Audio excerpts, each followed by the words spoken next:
मैया सम्मान योजना जैसी छोटी सी योजना को आज हम लोग बहुत बड़ी उपलब्धि मान बैठे। 30 करोड़ का ठेका एसटी एससी ओबीसी आरक्षण के साथ देंगे। बताइए दिया क्या? हमने जेपीएससी के लिए तो हमेशा आवाज उठाया है कि हमारी ही आवाज थी कि जेपीएससी का चेयरमैन नियुक्त किया गया। ये हमारा ही प्रयास था कि हम राज्यपाल महोदय से मिले और रिजल्ट जारी किया गया जो 11 महीना से पेंडिंग था। विधानसभा का सत्र जो चलेगा उसमें अध्यादेश लाए और लैंड बैंक के कानून को निरस्त करें और उन जमीनों को जो रैया आज कई वर्षों से कई दशकों से जो तोड़ कर रहे हैं उनके पक्ष में रसीद काटी जाए। ये नियम लेकर आपको आना चाहिए, तभी झारखंड और झारखंड की अस्मिता बचेगी। नहीं तो आज आप जाके देख लीजिए धनबाद बोकारो लगभग 25% धनबाद बोकारो आज खंडर बन चुका है क्योंकि कंपनियों पर आपका नियंत्रण नहीं है। इन कंपनियों से हमने ईस्ट इंडिया कंपनी के नाम पर हम लड़े थे, लेकिन आज हमारी सरकार उसी के आगे नतमस्तक हो जा रही है।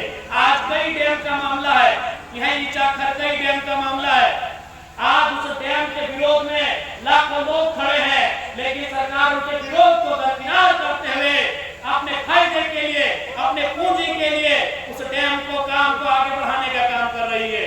कई ऐसी योजनाएं हैं जो यहाँ के लोग नहीं चाहते हैं, लेकिन सरकार केवल अपने पूंजीपति साथियों को खुश करने के लिए लगातार उनको समर्थन देने का काम कर रही है। इसलिए आज इस राज्य की जनता को सोचने की आवश्यकता है कि 20 सालों बाद हमारा राज्य कहाँ होगा। आज जो जमीनें टाटा जमशेदपुर में, जो जमीनें टेलको टिस्को में गई है, जो जमीनें आपकी उषा मार्टिन में गई है, जो जमीनें यूरेनियम के खान में गई है, आज 25 साल बाद सोचिए कि ऐसा अगर दौर चलता रहा तो झारखंडियों के पास कितना गांव बचेगा, कितने खेत बचेंगे, कितने खलिहान बचेंगे और कितने सशक्त झारखंड के लोग बचेंगे। ये सोचने की आवश्यकता। आज बिल्कुल आप रांची चले जाइए, प्रॉपर टाटा जमशेदपुर चले जाइए, आपको घुटन महसूस होगा कि वहां दिक्कुओं का राज हो चुका है। कोई मूलवासी आदिवासी नहीं है, होगा भी तो 5% होगा, 10% होगा। और आने वाले 25 सालों में वही हाल हर एक जिला का होगा, क्योंकि सबसे बड़ी अगर संपत्ति कुछ है तो जमीन का टुकड़ा है, जिसे बचाने में वर्तमान की सरकार पूरी तरह सफल है, पूरी तरह सफल है। सबसे बड़ी संपत्ति एक इंसान की है वो जमीन का टुकड़ा है, जिसे बचाने में हमारी सरकार पूरी तरह सफल है।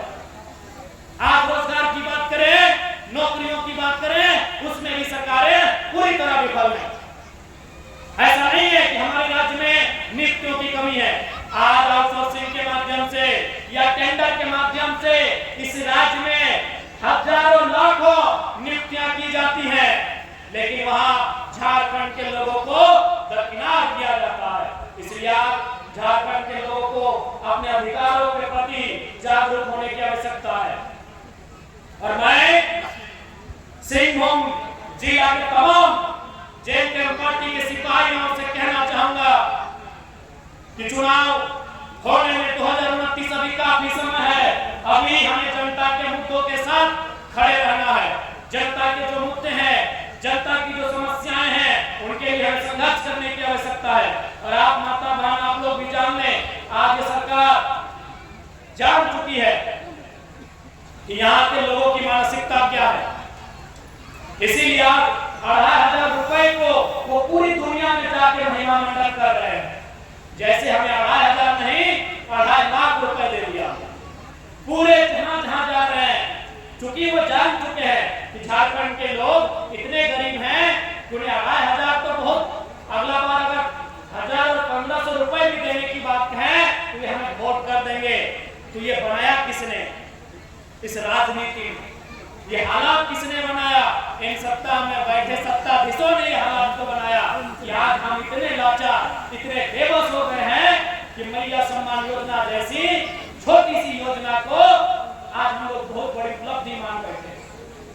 जबकि इसी राज्य में जो विदेश प्रदेश की कंपनियां हैदराबाद, गुजरात, महाराष्ट्र, राजस्थान, बिहार, कलकत्ता की कंपनियां आती हैं, करोड़ों रुपए का टेंडर लेती हैं और हमारे राज्य को उजाड़ कर करोड़ों का मुनाफा कमाकर फिर वापस चली जाती हैं। वहां हमारी सरकार का ध्यान नहीं है। इसी सरकार ने कहा था कभी पहले टर्म में, ये तो दूसरा टर्म है, पहले ही टर्म में कहा था कि यदि हमारी सरकार बनी तो 30 करोड़ का टेंडर, 30 करोड़ का ठेका एसटी, एससी, ओबीसी आरक्षण के साथ देंगे। बताइए दिया क्या? आप भी जानते हैं कि आज दुनिया का 95% पैसा उनके पास है जो बिजनेस ठिक्का पट्टा का काम करते हैं। 5% पैसा उनके पास है जो सरकारी नौकरी करते हैं। लेकिन चूंकि एक ट्रेंड बन गया है नौकरी का, ठीक है, नौकरी अच्छी बात है, उसके लिए मेहनत भी कर रहे हैं, अच्छी बात है, लेकिन आपको यह भी जानना होगा कि नौकरी के बाहर भी दुनिया है। अभी आप अपने पंचायत भवन का ही उदाहरण लीजिए। इस बगल में आपका पंचायत भवन होगा, वहां एक बार पेंटिंग का काम आएगा, वहां एक बार फर्नीचर का काम आएगा, वहां एक बार पाइपलाइन का काम आएगा और सारा काम कोई एजेंसी लेती है, एजेंसी टेंडर लेती है। बताइए कितने लोग हैं जो एजेंसी के ओनर हैं? हमारे नौजवान जेएसएससी को समझते हैं, हमारे नौजवान जेपीएससी को समझते हैं, हमारे नौजवान सीजीएल को समझते हैं, हमारे नौजवान झारखंड पुलिस की बहाली को समझते हैं। टेंडर और एजेंसी को समझिए, सबसे बड़ा खेल वही होता है, सबसे बड़ा खेल वही होता है। एक वीडियो यदि अपने पूरे जीवन काल नौकरी करता है 30 साल तो कितना बचत करेगा? गुना भाग करके देखिए।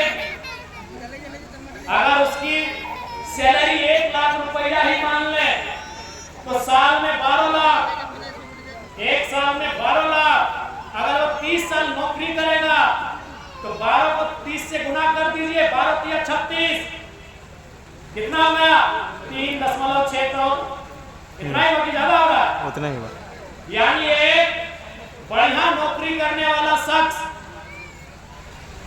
अपने पूरे जीवन काल में 3.5-4 करोड़ रुपए का संपत्ति कमा रहा है।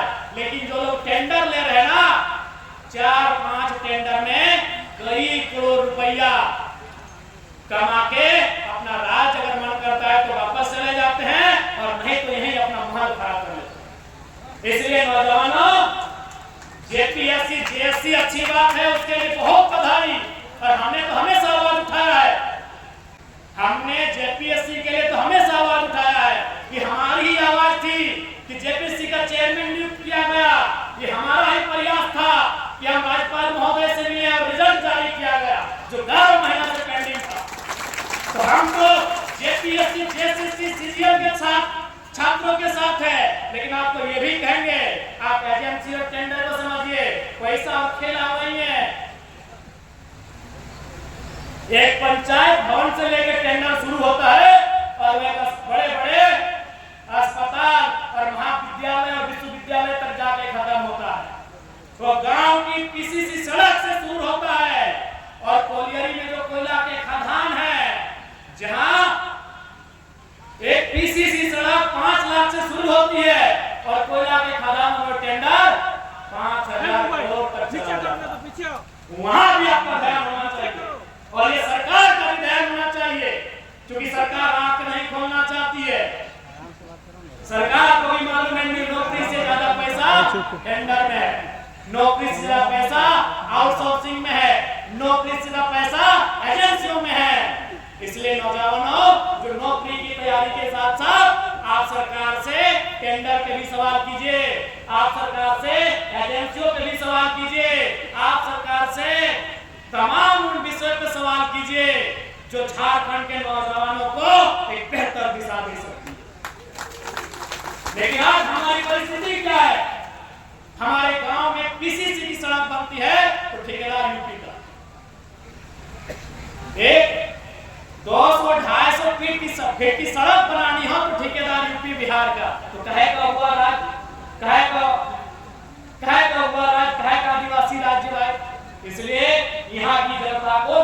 अपने हाथ